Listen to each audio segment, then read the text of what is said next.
ইসলাম মুসলমানকে মিটিয়ে দেওয়ার ষড়যন্ত্র চলতেছে। তামাম দুনিয়ার মধ্যে ইসলাম মুসলমান থাকবে কি থাকবে না এই প্রশ্নের সৃষ্টি হয়েছে। যে জমানায় মানুষ নেকের কাজ ছাড়তেছে, গুনার কাজ ধরতেছে, শুধু গুনার কাজ ধরেই না বরং গুনার কাজে প্রতিযোগিতা শুরু করছে কে কার আগে জাহান্নামে যাবে। যে জমানায় মানুষ নেকের কাজে আশ্চর্য হয়, গুনার কাজে স্বাভাবিক থাকে, যে জমানায় মুসলমান ইসলামকে পছন্দ করে না বরং নামদারি মুসলমান ইসলামের সবচেয়ে বড় দুশ্মন হয়ে গেছে। যেই জমানায় শিরক বিদআতকে ইবাদত মনে করে, শিরক বিদআতকে ইবাদত মনে করে, আবার যা শিরক বিদআত না তাকে শিরক বিদআত মনে করে। একদল মানুষ শিরক বিদআতকে ইবাদত মনে করে, আর একদল মানুষ যা শিরক বিদআত না তাকে শিরক বিদআত মনে করে। যেই জমানায় আংশিক দিন পালন করেও পরিপূর্ণ দিন পালন করার ঢেকুল তুলে পালন করে, আংশিক দাবি করে আমার চেয়ে বড় দিনদার আর দুনিয়াতে নাই, সেই মুহূর্তে আল্লাহ পাক রব্বুল আলামিন আপনাকে আমাকে কোরআন ও হাদিসের মাজলিস আলেম ওলামা মুমিন মুত্তাকিন জাকিরিন শাকিরিনদের গুরুত্বপূর্ণ এক দামি অনেক দামি মাজলিসে আসার বসার বলার শোনার তৌফিক আল্লাহ পাক দান করছেন। শুকরিয়া তান সবাই বলে আলহামদুলিল্লাহ। জিকিরের মাজলিস অনেক গুরুত্বপূর্ণ, অনেক দামি। আমি সব সময় জিকিরের মাজলিসকে ধোলাই কারখানা বলি। দুনিয়ার ধোলাই কারখানা জামা কাপড় পরিষ্কার করা হয়, আর জিকিরের ধোলাই কারখানা গুনাহ পরিষ্কার করা হয়। বলবেন না সুবহানাল্লাহ? এই একবার সুবহানাল্লাহ বলার সাথে সাথে আমলনামায় 1000 নেকি লেখা হয়ে গেছে, 1000 গুনাহ আমলনামার থেকে সাফ হয়ে গেছে। আল্লাহ পাক কালামে পাকের মধ্যে ফরমান ইন্নাল হাসানাত ইউযহিবনাস সাইয়্যাত, নেকি গুনাহকে মিটায়া দেয়, নেকি গুনাহকে ধ্বংস করে দেয়, সাফ করে দেয়। ইউযহিবনার তরজমা কি? নেকি গুনাহকে এইভাবে মিটায়া দেয়, ধ্বংস করে, মনে হয় ব্যক্তি কোনোদিন গুনাহ করেই না। আল্লাহ, এর জন্য আমি অনেক সময় বলি অনেকে আমরা গুনাহ করি, কেউ গাঁজা সেবন করি, মদ পান করি, ইয়াবা, সুদ, ঘুষ, হীন এমন কোন অপরাধ নেই করি না। এই অপরাধীরা অনেক সময় মনে করে আমি নামাজ পড়ে লাভটা কি, ফায়দাটা কি, আমার এই ওয়াজ মাহফিলে গিয়ে আমার লাভটা কি, আমি দাড়ি কাটি, আমি খারাপ কাজ করি, আমার ওয়াজ নসিহতের কাজটা কি? আসলে তুমি রুগী, তোমারই তো বেশি দরকার ওয়াজ নসিহতে আসা। হসপিটালে কারা ভর্তি হয়? তুমি রুগী মানুষ, তুমি যে হসপিটালে না আসো চিকিৎসা করবো কার? তোমাকেই তো বেশি দরকার। অথচ বেয়াকুব গুলি যেখানে চিকিৎসা হয় সেখানে যায় না। এরা অনেক সময় ধার্মিক করে, ধারণা করে আমি এত গুনাহগার, আমি আল্লাহর সামনে কিভাবে দাঁড়াবো।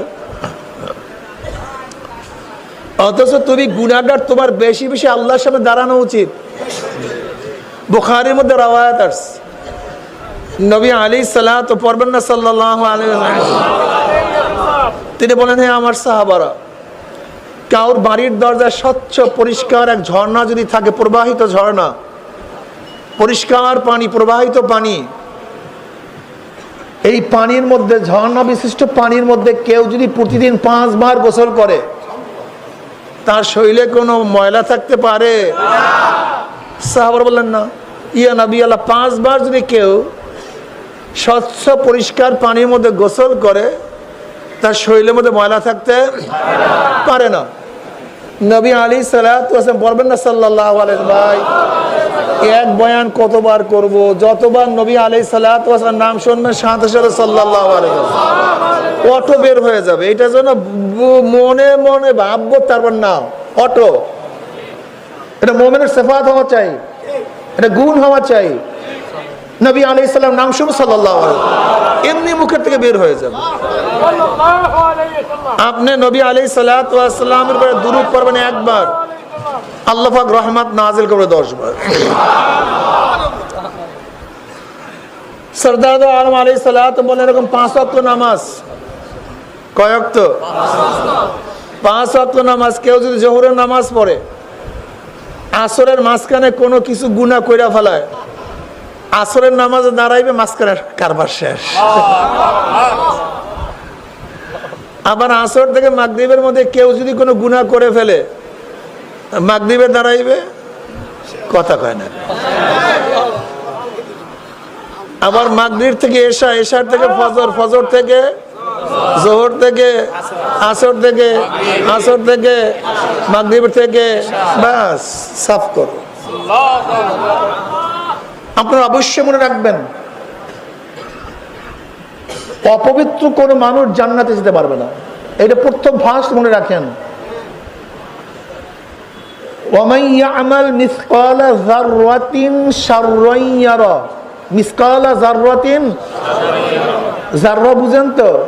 এই যে কাপড় নিগ্রাবার করে যে ঝাড়া মারলে রেণু রেণু দেখা যায়, এর নাম যাররা। এখন বলেন তো কত সূক্ষ্ম, কত সরু, কত চেকন। এই যাররা পরিমাণ গুনাহ যদি কার আমল নামায় থাকে, ওই পরিমাণ শাস্তি ভোগ করতে হবে। কিন্তু এর জন্য যাররা পরিমাণ গুনার লোক প্রথম জান্নাতে যেতে পারবে না। তা আল্লাহ কি চান? আমার বান্দা যেন পুত পবিত্র অবস্থায়, একেবারে সাফ পরিষ্কার অবস্থায় আমার কাছে আসে। এর জন্য আল্লাহ পাক সব জায়গায় ব্যবস্থা রাখছেন। সুবহানাল্লাহ পর 1000 আমল নামায় নেকি, 1000 গুনাহ সাফ। নামাজের দ্বারা গুনাহ সাফ। ইন্নাল হাসানাতি ইউযহিবনা সাইয়্যাত। যত নেকির কাজ করবা, মাঝখানে গুনাহ সব পরিষ্কার। নাহলে আমরা জান্নাতে যাবো কিভাবে? সম্ভব না তো ভাই, কোন মানুষের দ্বারা জান্নাতে যাওয়া সম্ভব না। তবে মনে রাখতে হবে, এইমাত্র আমি যে গুনাহ মাফের কথা বলছি, এটা সগীরা গুনাহ। কবিরা গুনাহ মাফের জন্য শর্ত হলো তওবা। কবিরা গুনাহের জন্য শর্ত কি ভাই? আত-তাওবাতু নাদামাতুন, আত-তাওবাতু রুজআতুন। তওবা অর্থ ফিরিয়ে আসা, তওবা অর্থ লজ্জিত হওয়া। এই পাগড়ি কো বলো তো তওবা অর্থ কি? এই পাগড়ি, তওবা অর্থ, এই কেউ বলবেন না, বলো তওবা অর্থ কি? আরেকটা তুমি ওনার দিকে খেয়াল দিছো, আমি এর জন্য জিজ্ঞাসা করছি। বয়ানের মধ্যে 1 সেকেন্ডের জন্য ওদিকে খেয়াল দিলে বয়ান, এই যে সামনে বসছো তুমি, ভালো ছাত্র, তোমার তো ভালো মুখস্থ করা উচিত ছিল। ভালো ছাত্ররা কোথায় বসে? আজকে বয়ানে যারা সামনে বসছেন এরা নিশ্চয়ই ভালো ছাত্র। কাজে প্রশ্ন করবো, জবাব দিবেন। তওবা অর্থ লজ্জিত হওয়া, তওবা অর্থ ফিরিয়ে আসা। হ্যাঁ, তোমার আমার বাবা আদম আলাইহিস সালাতু ওয়াস সালাম কয়টা ভুল করছেন? না 100টা, না 1000? ভুল করছেন না গুনাহ করছেন? কথা কয় না। ভুল এবং গুনাহের মধ্যে পার্থক্যটা কি? এক ব্যক্তি রোজা রাখছে, সে জানে সে রোজাদার, পানি পান করছে, 1 ফোঁটা পানি পান করছে, রোজা আছে? কাজা কাফারা ওয়াজিব, কাজা ওয়াজিব, কাফারা ওয়াজিব। কাফারা বুঝেন তো? 60টা রোজা একত্রিত ভাবে মাঝখানে ভাঙতে পারবেন না। 2 মাস যদি মাঝখানে ভাঙেন একটা, আবারও প্রথম থেকে 59 রাখছেন, একটা ভাঙছেন, আবারও কত ভাঙছি, একটাও রাখি না। আর আপনি একটা রোজা ভাঙলি 59টা 60টা রাখতে হবে, কত ভাঙছি? অপেক্ষা করো, অপেক্ষায় থাকো, সময় আসতেছে। ডাকাতের সর্দার আছে, ডাকাতের সর্দার কত সহিংসা, তার অধস্তদেরকে কত শাসন করে। দেখছেন গুন্ডাদের অবস্থা কি? কি আছে না গুন্ডা? দেখছেন মারাত্মক অবস্থা, সহিংসা। সেই চোট, সেই দিমাগ, সেই অবস্থা, ওর সহিংসাগিরি, ওর বাদশাগিরি, ওর সর্দারি কতক্ষণ? পুলিশের কাছে অ্যারেস্ট হওয়ার আগ পর্যন্ত। কোন পর্যন্ত? যখন পুলিশের কাছে অ্যারেস্ট হয়ে যায়, বুটের লাথিতে যখন পায়খানা প্রস্রাব বের হয়ে যায়, কোথায় যায় সহিংসাগিরি? সর্দারগিরি, গুন্ডাগিরি সব শেষ। আজকেও শাহেনশাহ হইছ না, হুজুর কত রোজা ভাঙছি, একটাও কাজা করলাম না, আর আপনি একটার জন্যই এত কিছু কন। অপেক্ষায় থাকো আজরাইলের। আমহিলহুম রুয়াইদা, আল্লাহ পাক ছাড় দেন, ছেড়ে দেন না। আবার মাইক বাড়াইছো কেন? এই মাইক ওয়ালাদের একটা কি স্বভাব, কমায় দাও। বসে বসে কাজ নেই, ওখানে মাইক বাড়ায় বাস। তাহলে যেরকম ডাকাতদের সর্দার সর্দারি করে পুলিশের কাছে অ্যারেস্ট হওয়ার আগ পর্যন্ত, তোমারও আমার সর্দারি চলবে আজরাইলের কাছে অ্যারেস্ট হওয়ার আগ পর্যন্ত। করতে থাকো, চলতে থাকো। রশি ঢিল দিতে আছে আল্লাহ পাক, আমহিলহুম রুয়াইদা, ঢিল দাও, ঢিল দাও। যখন টান মারবে কেউ আর থাকতে পারবে না। যাই হোক, এক ফোঁটা পানি পান করছে জেনে, কাজা ওয়াজিব, কিন্তু এক ব্যক্তি রোজা রাখছে মনে নাই, পেট পুড়ে পানি পান করছে, রোজা আছে না গেছে? গুনাহ হইছে? কাজা কাফারা? ও ব্যক্তি এক ফোঁটা পানি পান করছে, এত কিছু, আর জন্মের খাওয়া খাইছে, কিচ্ছু না। ঘটনা কি? ভুল। জোরে বলেন কি? ভুলের কোনো গুনাহ হয় না, ভুলের শাস্তি হয় না। কিন্তু ইচ্ছা করিয়া আসিয়াত মাসিয়াত, ইচ্ছা করিয়া যদি অবাধ্য হয় তাহলে কি হয়? শাস্তি হয়। আদম আলাইহিস সালাতু ওয়াস সালাম ভুল করিয়া গন্ধম খাইছে, নাফরমানি করিয়া না, ভুল করিয়া। এর জন্য সমস্ত নবীরা মাসুম, কোন নবীদের কি নাই? তা বলতে পারেন আল্লাহ পাক নিষেধ করছে গন্ধম খাওয়ার জন্য, সে গন্ধম খাইছে, তো এটা কেন গুনাহ হবে না? জবাব পেয়ে গেছেন তো, ভুলে। কিসের জন্য? এই জন্য গুনাহ নেই। এই ভুলে একটা কাজ করছেন, শুধু একটা কাজ, 350 বছর কাঁদছেন। আপনার আমার বাবা আদম 350 বছর, আর তুমি আমি প্রতিদিন কত হাজার গুনাহ করি আল্লাহ পাকই ভালো জানে। কিন্তু সিনা ফুলা, কে দেখে আমাকে, কে জিজ্ঞাসা করে? অপেক্ষায় থাকো। ফেরাউন 750 বছর পর্যন্ত বাদশাহী করছে, বনি ইসরাইলের 70,000 শিশু সন্তানকে হত্যা করছে, আল্লাহ পাক কিচ্ছু বলেন না। বলছে?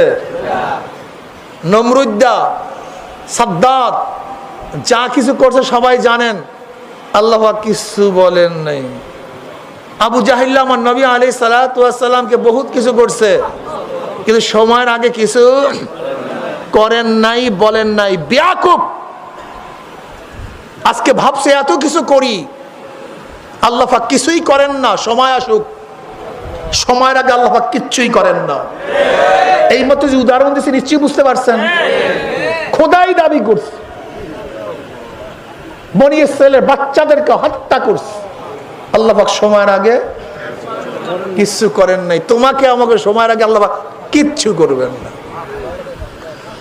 তোমার আমার বাবা আদম একটা ভুল করছে, আর বলছে রব্বানা যালামনা আনফুসানা ওয়া ইল্লাম তাগফির লানা ওয়া তারহামনা লানাকুনান্না মিনাল খাসিরিন। আর তুমি আমি এত কিছু। যাই হোক, আল্লাহ পাক চান বান্দাদের তওবা, আল্লাহ পাক চান বান্দাদের গুনাহ মাফ, আল্লাহ পাক চান বান্দাদের ইবাদত, আল্লাহ পাক চান বান্দা আমার দিকে আসবে, আমি ওকে দৌড়াইয়া কোলে টানিয়ে নেব। মান আতানি ইয়ামশি আতাইতুহু হারওয়ালাতান। এই মাজলিস অনেক গুরুত্বপূর্ণ, অনেক দামি। সংক্ষিপ্ত কিছু আলোচনা করব, খুব খেয়ালের সাথে ধ্যানের সাথে কথা শোনা চাই। এই শরিয়াত সম্মত হয় মানা চাই, শরিয়াতের খেলাফ উল্টা পাল্টা হলে প্রত্যাখ্যান করা চাই। কথা ঠিক না ভাই? চরমনে একটা দাওয়াতি কাফেলা, এরকম হাজারো দাওয়াতি কাফেলা আছে। মাদ্রাসা শিক্ষার জন্য এরকম হাজারো মাদ্রাসা আছে। কি কথা ঠিক না? এটা কি কাফেলা ভাই? চরমনাওয়ালাদের কাজটা কি? আল্লাহ বলা লোকদেরকে আল্লাহর সাথে মিলাইয়া দেওয়া। আমরাই শুধু কাজ করি, এই কাজ অনেকেই করে, কেন করবে না? নবী আলাইহিস সালাতু ওয়াস কি বলছেন? উদউ উদউ ডাকো, বাল্লিগু পৌঁছায়া দাও। আল্লাহ পাক কি বলেন? উদউনি আস্তাজিব লাকুম, উদউ ইলা সাবিলি রাব্বিক, আল্লাহর পথের দিকে মানুষকে ডাকো।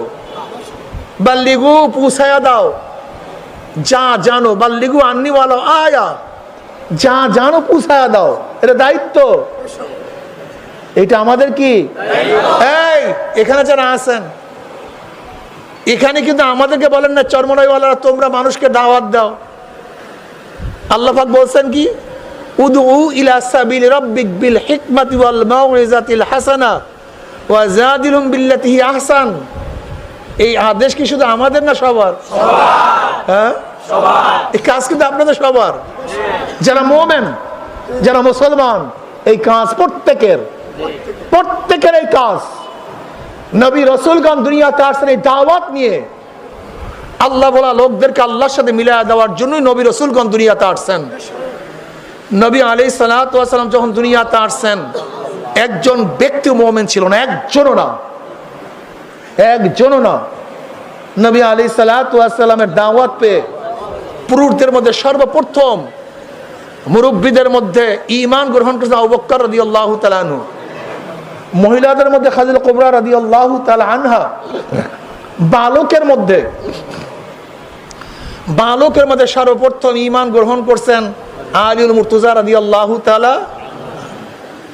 আর নবী আলাইহিস সালাতু ওয়াস সালাম দাওয়াত পেয়ে সর্বপ্রথম যে গোলামের মধ্যে দাওয়াত কবুল করছেন কে? সে জনাব মুহাম্মদ রাসূলুল্লাহ সাল্লাল্লাহু আলাইহি ওয়াসাল্লামের পাল্লুক পড়ে যায়েদ ইবনে হারেসা রাদিয়াল্লাহু তাআলা আনহু। এই চারজন সর্বপ্রথম ইসলাম গ্রহণ করেছেন। আলী রাদিয়াল্লাহু ইসলাম গ্রহণ। তোমার বয়স কত? তোমার বয়স 10 বছর বয়স আছে কার? ওই পিছনে মনে হয় 10 বছর বয়স। কত? 10 বছর? 8-10 বছর। 10 বছরই নাই কেউ। আলী রাদিয়াল্লাহু তাআলা আনহু, এটার বয়স বেশি। ওই যে দেখেন 10 বছর। ওই তাকান সবাই, আলী রাদিয়াল্লাহু যখন ইসলাম গ্রহণ করছেন তার বয়স এই 10 বছর। আর তুমি আমি এখনো বড় হই নাই। তুমি দাঁড়াও। এই ইসমাইল নবী আলাইহিস সালাতু ওয়াস সালাম, ফালাম্মা বালাগা মাহু সাইয়া, যখন পিছনে চলতে পারে, হাঁটতে পারে, বয়স কত হবে বলেন তো? হাঁটতে পারে কত বয়সে? 4, 5, 6 যা বলেন আপনারা। ফালাম্মা বালাগা মাহু সাইয়া, যখন পিছনে চলতে পারে, কাপড়টা ধরতে পারে, ব্যাগটা টান দিতে চায়, এই যে ছোট বয়স, এই ছোট বয়সে মাওলার প্রেমে পড়িয়া বসো। তুমি আমি বড় হই নাই। এই ছোট্ট বয়সে মাওলার প্রেমে পড়িয়া সুরির নিচে নিজের গর্দানকে ঝুঁকায়া দেশ। আর তুমি আমি এখনো বড় হই নাই। বড় হবা। তোমার বয়স কত? 17 না 18? 22 বছর। 17 বছর বয়স কার? 17 বছর। তোমার বয়স কত? 17 বছর। একজন দাঁড়াও। মোহাম্মদ বিন কাসিম রহমতুল্লাহ আলাই, 17 বছর। মোহাম্মদ বিন কাসিম রহমতুল্লাহ, তোমার বয়স কত? 15, 16। তো তুমি দাঁড়াও। এই তো ধরেন 18 বছর বয়স। মোহাম্মদ বিন কাসিম রহমতুল্লাহ আলাই, কি নাম? এই মাত্র 17 বছর বয়সে। কত বছর? তার চেয়ে 1 বছর ছোট। মাত্র 5000 সৈন্য নিয়ে ইরাকের পথ ধরে, ইরাক থেকে মেকারনের পথ ধরে মাত্র 5000 সৈন্য নিয়ে রাজা দাহিরে 1 লক্ষ সৈন্যের বিরুদ্ধে বিজয় অর্জন করেছে। আর তুমি আমি এখনো বড় হইনি। বেঈমানরা বড় হয় না, কিন্তু মুমিনরা বড় হয়ে যায় অনেক আগে। মুমিনরা অনেক আগেই বড় হয়ে যায়। তুমি আমি তখন গাজার তালে আছি। লাগাও ওই আর্জেন্টিনার ওই কি জানি ব্রাজিলের জার্সি কেন? ওইটা নিয়ে থাকো। তুমি আমি যখন ব্রাজিল আর্জেন্টিনার জার্সি নিয়ে ব্যস্ত, খেলা নিয়ে ব্যস্ত, তখন মুআজ রাদিয়াল্লাহু তাআলা আনহুমা আবু জাহেলের মতো বড় কাফেরকে হত্যা করার জন্য ব্যস্ত হয়ে গেছে। আর তুমি আমি খেলা কোথায় মুসলমান? দেখেন কি এগুলি? আমি তো দেখি না কিছু। আফরার দুই সন্তান, আফরা রাদিয়াল্লাহু তাআলা নবী আলাইহিস সালাতু ওয়াস সালামের কাছে দুইটা বগলজাত করে সন্তান নিয়ে আসছে। ইয়া নবী আল্লাহ, ইয়া রাসূলুল্লাহ, আমার স্বামী নাই, বড় সন্তান নাই, আপনি যুদ্ধে যাবেন, জিহাদে যাবেন, আমার এই সন্তান দুইটা নিয়ে যান। বুখারীর মধ্যে রওয়ায়াত আসছে, ভুরি ভুরি রওয়ায়াত, বিভিন্ন হাদিসের মধ্যে আসছে। নবী আলাইহিস সালাতু ওয়াস সালাম আফরারে, যুদ্ধ করার বয়স হয় নাই তো, এ যুদ্ধ করার বয়স হয় নাই। আফরা বললেন, ইয়া নবী আল্লাহ, ইয়া রাসূলুল্লাহ, আমি জানি আমার সন্তানদের যুদ্ধের বয়স হয় নাই, তলার উঠাবার শক্তি নাই, এখনো ঘোড়ার উপরে উঠার মতো শক্তি নাই, সে বয়স হয় নাই। কিন্তু এতটুকু আমি জানি, আপনার উপরে যখন আঘাত আসবে, আক্রমণ করবে, তীর দিয়ে আপনাকে আঘাত করবে, যখন আপনার উপরে তীর ছোড়া হবে, তখন আমার সন্তানকে ঢাল হিসেবে ব্যবহার করবেন, যেন আপনার শরীরের মধ্যে আঘাত না লাগে। নিয়ে যান। নবী আলাইহিস সালাতু ওয়াস সালাম বললেন, আফরারে, দুইটাকে নেওয়া যাবে না, যেহেতু দুইটাই ছোট, এর মধ্যে যেইটা একটু বড় আমি তাকে নেব, যেইটা ছোট সেইটাকে নেব না। এবার ছোট ভাই বড় ভাই কানে কানে বলে, ভাইয়া তুই যুদ্ধে যাবি, আমি যাব না, তুই জিহাদে যাবি, আমি যাব না, আমি সহ্য করতে পারবো না। যখন নবী আলাইহিস সালাতু ওয়াস সালাম কে বড় কে ছোটর জন্য দাঁড়া করবে, তুই একটু উঁচা হইয়া, আমি একটু উঁচা হইয়া দাঁড়াবো, তুই একটু নিচু হইয়া দাঁড়াইস, যেন দূর থেকে সমান মনে হয়। নবী আলাইহিস সালাম তামাশা দেখেন, হাসেন। এবার আবার বলেন, না, তোমাদের মধ্যে যে শক্তিশালী তাকে নেব, যে শক্তিশালী না তাকে নেব না। এবার ছোট ভাই বলে, ভাইয়া একবার আমি তোকে হারাবো, আর একবার তুই আমাকে হারাবো, আমাদের কাউকে রেখে নবী আলাইহিস সালাতু ওয়াস সালাম যেতে পারবেন না। এই সমস্ত ঘটনা শুনলে আমি নিজেকে নিজে মুনাফিক মনে করি, আমি আমাকে মনে করি আমি আসলে মুমিন কিনা। আসলে আমি কে? আমি নিজেকে নিয়ে ব্যস্ত হয়ে যাই, আসলে আমি কে? নবী আলাইহিস সালাম তামাশা দেখেন, দুইজনে তাই করলেন, অনুমতি হয়ে গেল। আব্দুর ইবনে আউফ রাদিয়াল্লাহু তাআলা আনহু ফরমান, আমার পাশে দুইটা ছোট ছোট বাচ্চা, আমি মনে মনে ভাবতেছিলাম, যদি দুইজন বড় যোদ্ধা থাকতো আমার জন্য খুব সহযোগিতা হইতো, উপকার হইতো। বাচ্চা দুইটা করবেটা কি, আরো ঝামেলা, আমি চিন্তা করতেছিলাম। এর মধ্যে আব্দুর রহমান রাদিয়াল্লাহু তাআলা আনহু ফরমান, আমার দুই পাশ থেকে দুইটা বাচ্চা বলে, চাচা আবু জাহাল কোথায়? আমি বললাম, আবু জাহালকে করবাটা কি? কইলো, মক্কায় আমার নবীকে বহুত কষ্ট দিস, অনেক কষ্ট দিস, নামাজ পড়তে পারে না, উঠেন নারী বুড়ি ঘাড়ের উপরে চাপাইয়া দিস।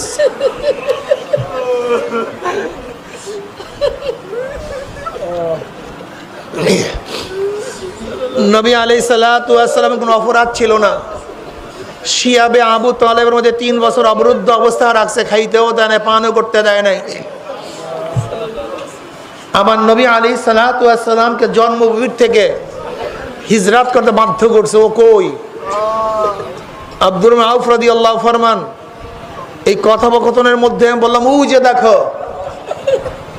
উঁচা ঘোড়ার উপরে, ঘাড় লম্বা, পাগড়ি পরিহিত অবস্থায় নেতৃত্ব দিচ্ছে, ওইটা আবু জাহাল। আব্দুর রহমান ইবনে আউফ রাদিয়াল্লাহু ফরমান, আমি বলার সাথে সাথে দেখলাম আমার দুই পাশ থেকে যেরকম বাঁশ পাখি শিকারের উপর আক্রমণ করে, আমি দেখলাম আমার দুই দিক থেকে বাঁশ পাখির মতো দুই ভাই আবু জাহাল ঝাঁপিয়ে পড়ছে।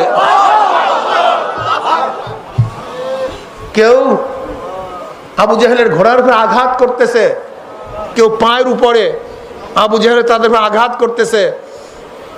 আমি দেখলাম আবু জাহেলের তলোয়ারের আঘাতে একজন ভাইয়ের হাত কেটে চামড়ার সাথে ঝুলতেছিল, যুদ্ধ করতে পারতেছিল না।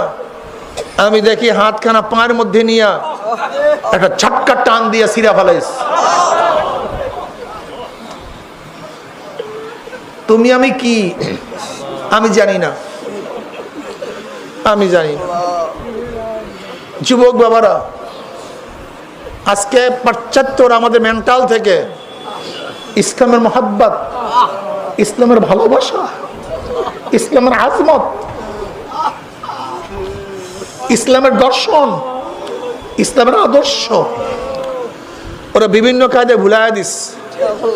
মাথার মধ্যে যুবকদের মাথার মধ্যে ইসলাম ভালো লাগে না, ইসলাম পছন্দ করে না। ওদের মাথার মধ্যে সারাদিন দুনিয়া দুনিয়া, খেলাধুলা, গাঁজা, মদ, ইয়াবা, এইটা নিয়ে ব্যস্ত থাকে। মনে হয় কোনোদিন মারাই যাবে না, ওরা কোনোদিন মারা যাবে না। এইটা হলো আমাদের মধ্যে চলতেছে।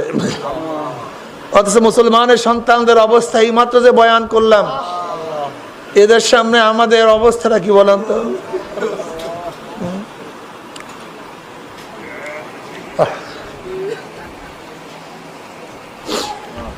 আমার যুবক বাবারা, ইসলাম সম্পর্কে জানো, ঈমানকে মজবুত করো, ঈমানকে শক্তিশালী করো। সবসময় মাথার মধ্যে চিন্তা করো, এই জিন্দেগি শেষ না, এই জিন্দেগি নাকি শেষ? এই জিন্দেগি শেষ না। মিনহা খালাকনাকুম ওয়া ফিহা নুঈদুকুম ওয়া মিনহা নুখরিজুকুম তারাতান উখরা। এই মাটির থেকে সৃষ্টি করেছি, এই মাটির মধ্যেই তোদেরকে নিয়ে আসবো, আবার দ্বিতীয়বার মাটির থেকেই তোদেরকে কিয়ামতের ময়দানে উঠাবো।